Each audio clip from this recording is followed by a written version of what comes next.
Welcome everybody. Welcome everybody to today's live stream. Happy Easter Sunday for those of you who are joining us here live, and for those of you who are watching the replay, thanks for joining. In today's episode, or in today's live stream, we're going to talk about surprise, surprise, surprise. Something popped up on the map with the turn I just got back, and so we're going to take a look. But before we jump into what I've got sort of under the hood, I wanted to take a second and just look at the spreadsheet. So let's do a quick, take a quick peek, and I'll show you what's going on. So here, let me just audio.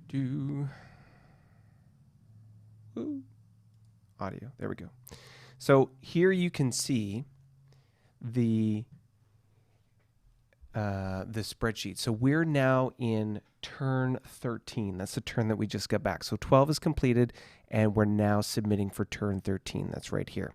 So one of the interesting things that I did is I had spent, oh, look at this. What's this little adjustment? Oh, I encountered a recession in turn 11. Interesting. So just less than an EP lost in that. But you'll notice here, if you look at the very top, so first of all, we're in peace. Yeah, good to check. You'll notice the resources here are 16, which means that we've gained some income. So if you remember from the first turn, we started off with 14. So somewhere along the way in the past couple turns, we've picked up a couple of resources or points of income. And so $16 a turn instead of the 1. And as you can see here on turn 13, we've bumped that up to 19. So we'll have to take a look at the map and see what's going on. In addition, if we go back to turn 11, we'll see that in turn 11, I built something called a D3N. So what that is a it's a specific and special unit to the Klingons called a diplomatic cruiser. And it has some specific perks when it comes to so in this game, for example, we will encounter what are effectively NPCs, so non-player characters. There'll be sort of minor races that have a little planet, and let me just swap out here. So there'll be like a little planet, and they'll have a border around it, and they'll act like an NPC in the sense of there'll be a personality associated with that race, whatever the race is. Maybe they'll be associated with an outlying Klingon or Romulan or Federation or any kind of race, and they'll have ships and a dock, and they'll be able to sort of defend themselves. You can't just stomp them. And so in encountering these folks, there's a couple different courses of action. One, you can build up a fleet and just decimate them. Always a fun option. Number two, you can engage in a diplomatic exchange with them. So first of all, this is the role-playing piece. You engage in conversation with them, and you ask permission to send a diplomat. You send a diplomat, and then there's a series of rolls, because this is all effectively originally a board game, so it's all dice rolls, which we have automated in this game. So these dice rolls will occur, and it'll drive a change in attitude. So they'll start off with a sort of natural tendency. Maybe they'll be friendly, maybe they'll be hostile, maybe they'll go straight to war with you right away. Who knows? It depends on essentially the roll of the dice. So depending on how you encounter them and what happens, you'll be able to send a diplomat to them and start to engage in an effort to try and warm them to your cause, so to speak. And eventually they'll join you. If you get them sort of, there's various steps that go along the way. And once they become friendly enough, then they'll join your cause, and they join your empire. So it's kind of like like the most peaceful, optimal way to absorb sort of income. Now the advantage of that is that you absorb the planet or the people, and they start. There's no kind of negative impact. If you stomp them, like bring in a fleet and decimate the planet, we have what's called a series of turns around devastation.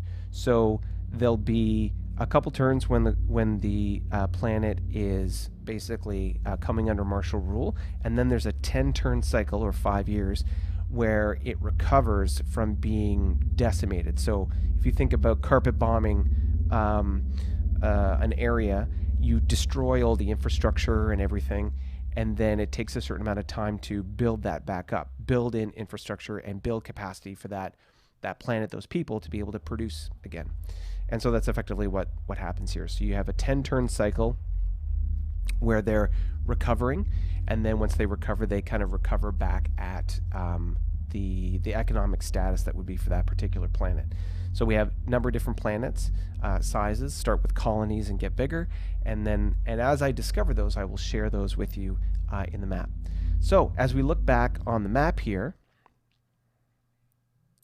you will see that I built that diplomatic cruiser, that D3N. And so normally the cruisers at this point cost around 5 points, and then diplomats cost 10. I'll show you that here. So here on our list, you can see a diplomatic team near the bottom here costs $10, 10 EP, to be able to create. And as we scroll down here to as you can see, as the time's gone through, we've gotten more ships that are available to me. So the D3N costs 5 for the same sort of D3 cruiser, plus the diplomatic team. So it's 15. So I build basically this ship for 15, and then it gives me slight perks when it comes to dealing with, whoops, we don't want to show that just yet, dealing with other folks. So, yeah, so here we are. We're in turn 13. So in turn 13, as you can see, our income's up to 19. And the objective here is to build in this turn, is to build a base station. And there's going to be some other opportunity to build some other ships. So let's just take a look and see where we're at, and see what's going on. So as we get ready for that, and the sensors reveal, so you can see here, this is the amount of territory we've explored. So what's happened? This is our capital, again with the star, and exploration has explored 2 hexes out. So 2 hexes out, 1, 2. Oh, look at that. Okay.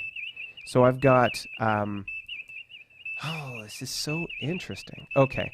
So I've got a convoy here, and the intent here with this convoy is it's going to build a base station. So we're going to start building that base station basically this turn. And then I'm just looking here. So, oh, let's take a look at our tech for a second. I'm just going to look at the tech tree. So I don't have supply 3 yet. Interesting. So anyways, we can see here that there's a ship that's at the extent of our supply. Our supply is only 2, so 1, 2. So this is just outside supply. Gonna have to make a little comment to our game master that I'm a little outside the supply. Boom. Oh.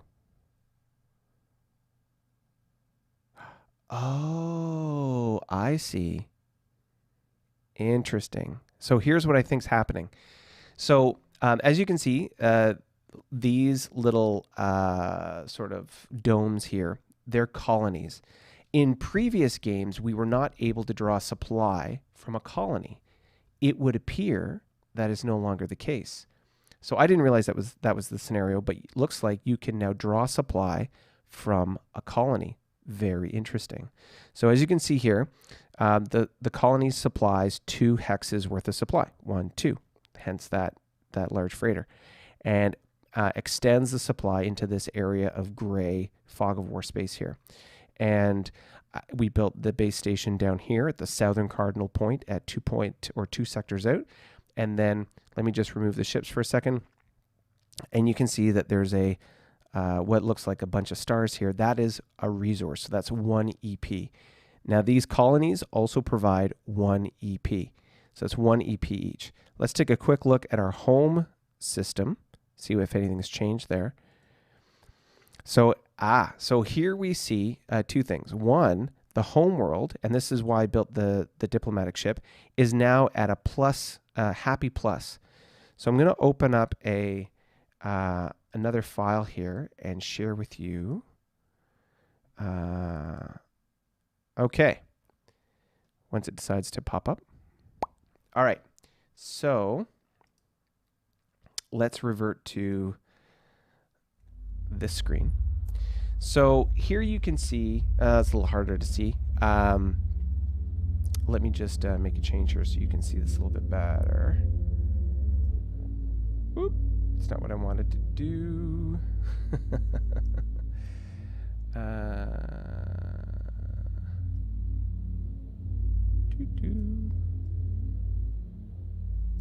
Okay.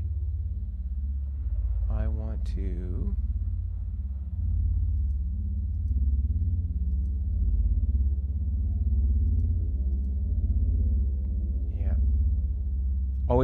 always fun trying to do this stuff in real time.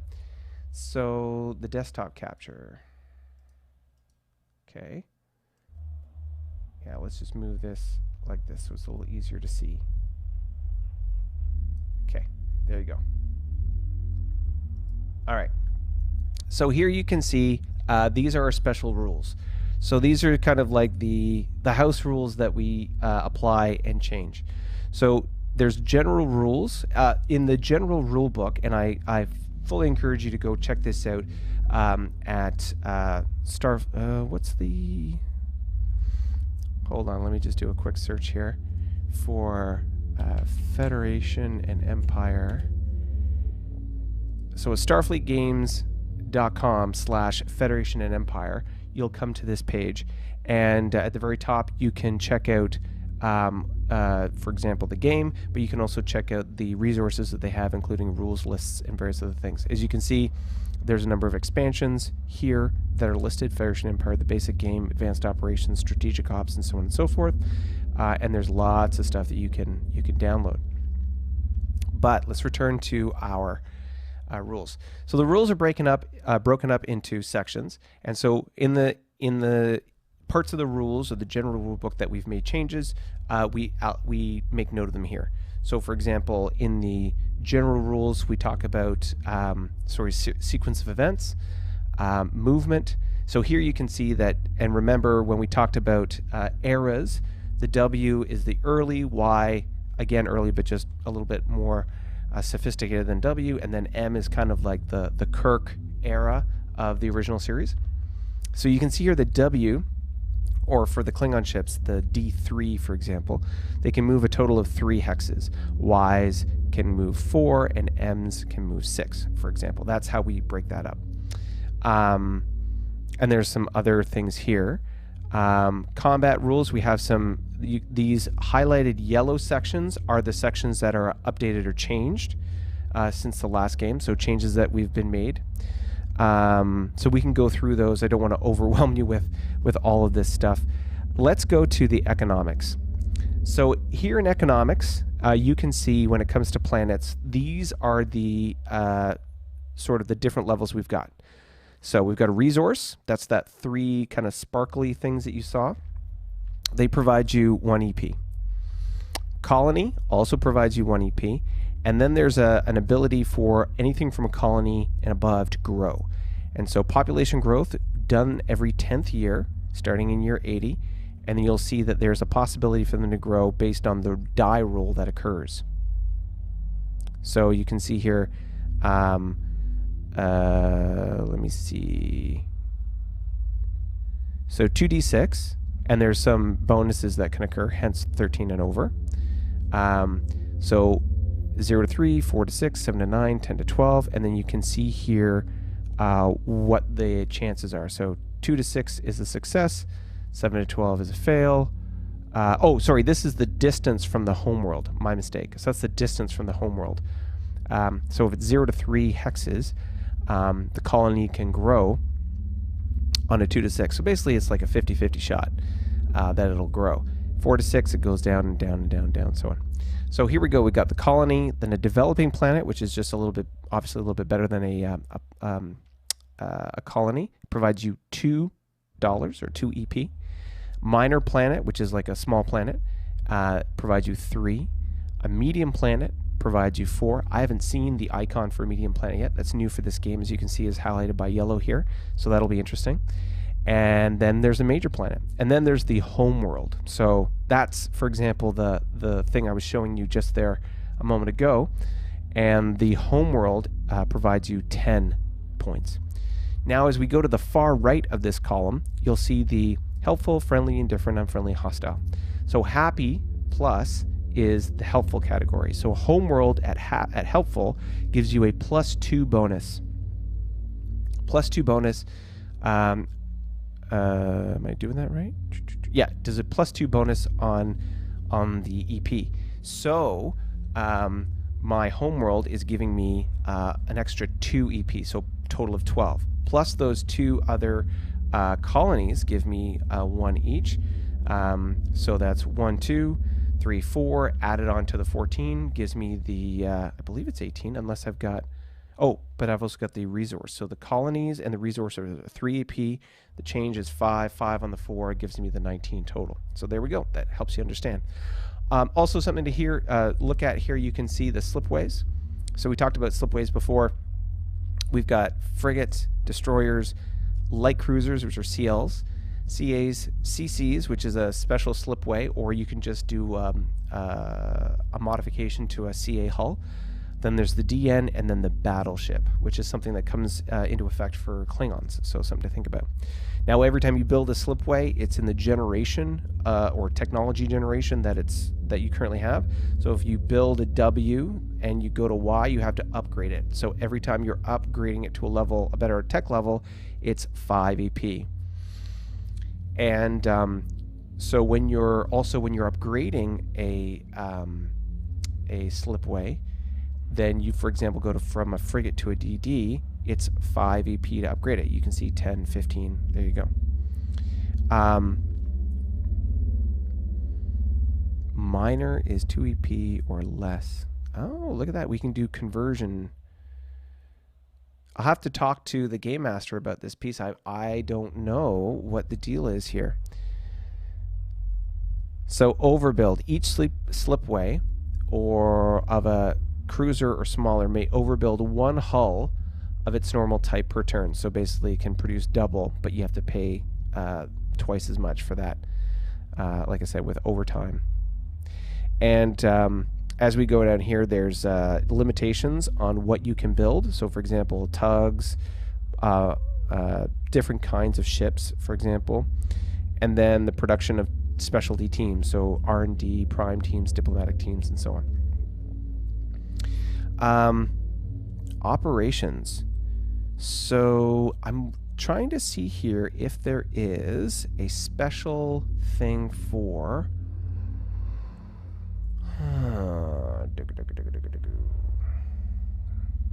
I'm looking for the special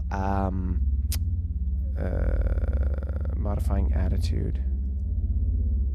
Trying to see if there's a specialty thing here with regards to the Klingon diplomatic ship, and if it provides any. It does provide benefits. I'm just seeing if it lists it here. Maybe in operations.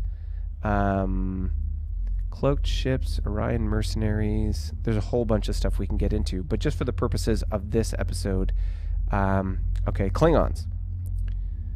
So the 4th SC must be a penal ship. Oh, that's interesting. So this is something I need to find out. So every 4th size 3 ship and size 4 ship the 4th size 3 ship needs to be a penal ship, and the 7th size 4 ship must be a penal ship, which is interesting. Minimum of 1 SC 3 penal ship or a penalty of 3 EP. Huh. Interesting. I'll have to talk to the game master about that, so I better understand that. Interesting. So there's nothing here that I can see that specifically speaks to the issue around diplomatic ships. But let's return to our sensor suite. So you can see here, for example, let me just slide this in. So you can see here we've got our home planet with an H+. That means that it's happy plus, so it gives us that extra 2. This is a minor planet, which gives us 3. And then this is a colony, which gives us 1. So this diplomatic ship was built to be able to improve the attitudes of all the planets in the home system. And then once they're at their top, you build a base station on each of these. It'll basically maintain it and then go from there. Now, you might be looking at this and saying, okay, Tony, what's going on here? We got the convoy at the top here. We're going to build a base station there to be able to extend our reach going north. You've got a base station here that will give you better range like this. But what's this? What's this thing here? So in the last game, we introduced wormholes. Now, the iconography or the picture on the hex has changed slightly, but this is a wormhole. So think of it like a DS9 situation. So in Deep Space Nine, for example, they had this wormhole that they discovered, and then they had to move the station to guard the wormhole. So what's interesting about this is that this wormhole opened up right beside the homeworld. Now it's got a little letter, an alphanumeric here, and so what that just indicates is the sort of the start and the end of the wormhole. So the capital letter is indicating the start of it. And there's 3 kinds of wormholes, or 2 types, we'll call it. So there's a 2-way, so a wormhole that you can go through and back again, and then there's the 1-way. And the 1-way is either you can go through it, but you can't come back, or people can come through it from the other side and you can't go through. So it's either a 1-way or a 2-way. And when it's a 1-way, they call it a gravity well. And when it's 2-way, we call it a wormhole. Basically the same idea. And so this, by the indication here, is that this is a 2-way. So at the, I had gotten a notification via email from the Game Master about the discovery of this wormhole and said, what do you want to do? So what I did is I asked him to send a frigate, one of my E1 frigates, through that wormhole. And so they did. And where did it end up? Right down there. So let's zoom out a little bit so you can get a better sense of where this is on the map. One more. So let's actually, let's take a, I'll switch the map here. So you can see this now. Let me just move it over. I will zoom in one more. Okay, there we go. So you can see that this is in hex number Whiskey Whiskey 28. Oh, sorry, not Whiskey Whiskey, Victor Victor. Victor Victor 28. So that's 28 hexes from the top to the bottom is where that is. And the wormhole that it came from is Oscar Oscar 15. So about close to, so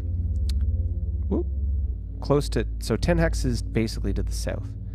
Now, to give you a sense of where this is in the map, as you can see here, let's do a wide out perspective of the map. And I'll just switch it over here so it's easier for you to see.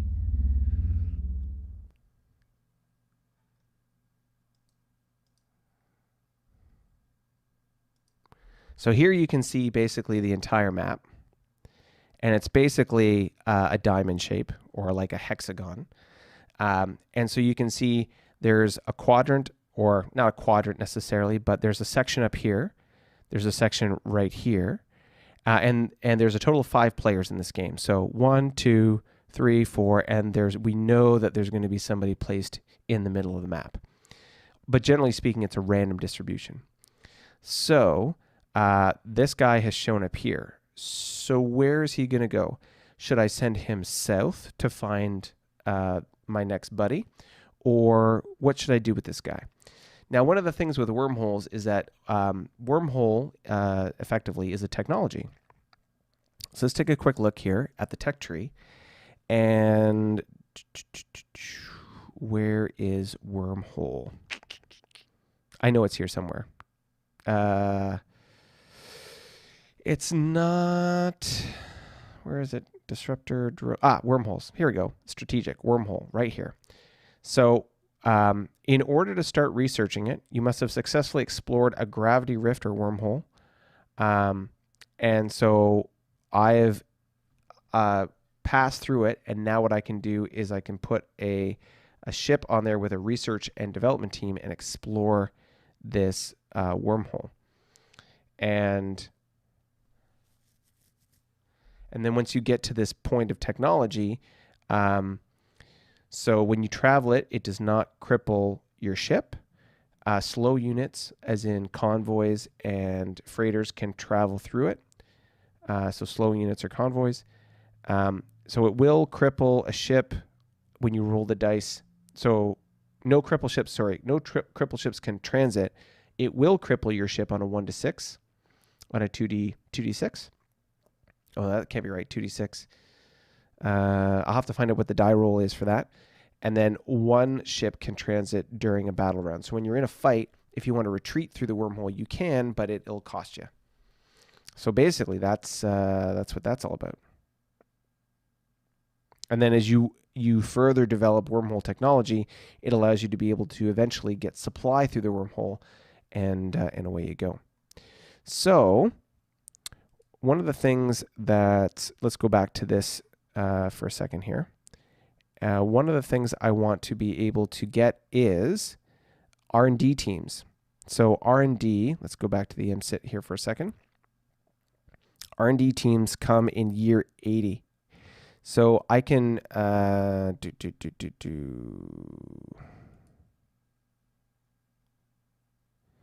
think, is there a tech for year 80? So slipways, let's go across here and see. It's probably labs, I'm going to guess. Looking, whoops, too far. There we go, R&D team. So if you research labs, you can get that faster. So R&D teams basically is the tech that I would need to be able to get a R&D team and then start researching that particular wormhole. And that's going to be really important for me because it's right next to my homeworld, and that's going to be really important to be able to figure that piece out. Now, when we look at this map, there's a couple ways to think about it. If you want to think that the middle mark is probably around here, somewhere in this ballpark is going to be the player who's in the middle. And then, so where is the player that's on, if we're going to be distributed something like this on the corners? Again, total of 5 players in this map. Total of 5 players in this map. Where is everybody going to be distributed? So I'm thinking that there's probably going to be somebody over here, right above my head, so to speak. And then as we scroll down, there's going to be somebody just below, kind of in this area here. Just below where this guy popped out. And then there'll be somebody over in the corner. So I'm sort of concerned about whoever's in the middle, the person over here, and the person to the south. So I guess, what's this guy going to do? Is he just going to kind of muddle his way through this way and discover whoever's over this way? It'll be interesting to find that out. But yeah. So anyways, it'll be interesting to figure that piece out. So what's the big news or the big reveal for this particular stream? It's the discovery of the wormhole. And what are we going to do about this wormhole? Well, like I said, it's a matter of getting those R&D teams developed. So for this particular turn, we are in year 72. We get it, which is turn 13. Whoops, you can't see that, of course. My apologies. So we're in turn 13. And I'm not going to get R&D teams until turn 29. So if I start spending some R&D on labs, then I'll get that earlier. So about 4 years earlier. So 79, 78, 77, 76. I could get it as early as 76 if I started spending money in that now. Interesting. And then I could put a team on it and have them research it. So interesting. Very interesting. So that's kind of the big piece of news when it comes to today's exciting little piece of knowledge as far as the stream goes. So again, if you want to join us in this, campaign, then all you need to do is either join us on the YouTube channel Lost Stars. So if you do a search on YouTube for Star Trek Lost Stars, you'll find the channel. It's got that little Klingon logo with the ship that you've seen, and you can subscribe to the channel. Make sure to hit that little bell to get notified. If you want to join us in the live streams, again, you can see us here on Facebook. You can also find us on Twitch if you're finding us on Twitch, and of course on YouTube. But if you want to be able to participate in the campaign, then you go to Patreon, and look for Lost Stars, patreon.com/loststars, and you'll be able to find the Patreon. Sign up for one of the tiers that you can either have your name put on a ship. So for example, if your name is Tony, like me, you can call your ship the To New York, if you want to call it that, or whatever you want to name the ship. We can put a tag or a name on the ship. If you want, we can, if you go to the commander level, then you can command a small task group of up to 3 ships. The fleet commander means that you can be in command of a fleet of up to 10 ships. Obviously, at this early stage in the game, don't have 10 ships put under your command. And then as we grow the borders, we can create if you want to go to the governor tier of support, then we'll give you you'll get designated a province, which then you can control. Whether you want a province that is on the border, potentially, with a neighbor, friendly or otherwise, you can choose that, or maybe you want something sort of in the back country or in the backyard, as we call it, just to be able to manage the economic development and so on.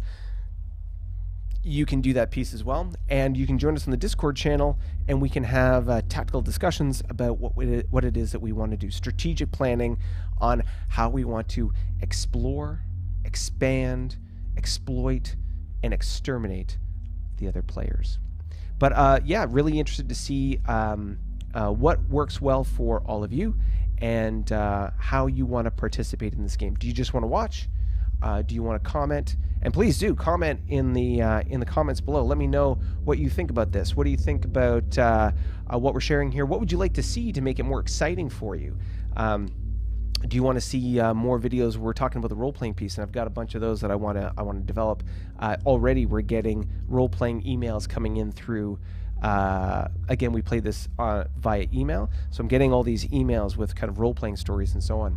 And in those stories, we can talk about the different races that are in this game. Again, 5 players, including me, and so we got 4 other opponents that we're going to come up against. Who are we going to encounter? Don't know. If you want to find out more, subscribe to the channel. Hit that little bell icon so you know when we go live, and you know when the new videos are dropping on the channel. And actually, can you help me out? Help me with letting me know what timing works best for you. If you're watching this on the replay, obviously you didn't catch us live, and that's great. What time works best for you to be able to watch a live stream? When would you want to watch a live stream and or participate in a live Discord chat about the game? Do you want to be part of the Klingon Empire and command a ship, to command a task group, command a fleet, be a governor? Do you want to participate in that way and play this campaign in a cooperative fashion with me, with the Klingon Empire? Do you want to play this game for yourself? Do you want to participate and maybe play a minor race or empire? Is that something that would interest you? If so, please mention that in the comments, and we can find a way to make that happen. So whether you want to run your own minor empire, or whether you want to be part of the Klingon Empire? You let me know in the comments below. Really looking forward to seeing and hearing what it is you have to say. So appreciate that, everybody. Thank you so much for joining on this episode or this live stream. And yeah, really appreciate it, and looking forward to hearing and seeing your comments in the comments below. Thanks, everybody. Have a fantastic Easter holiday. Wishing you all the best. Ciao for now.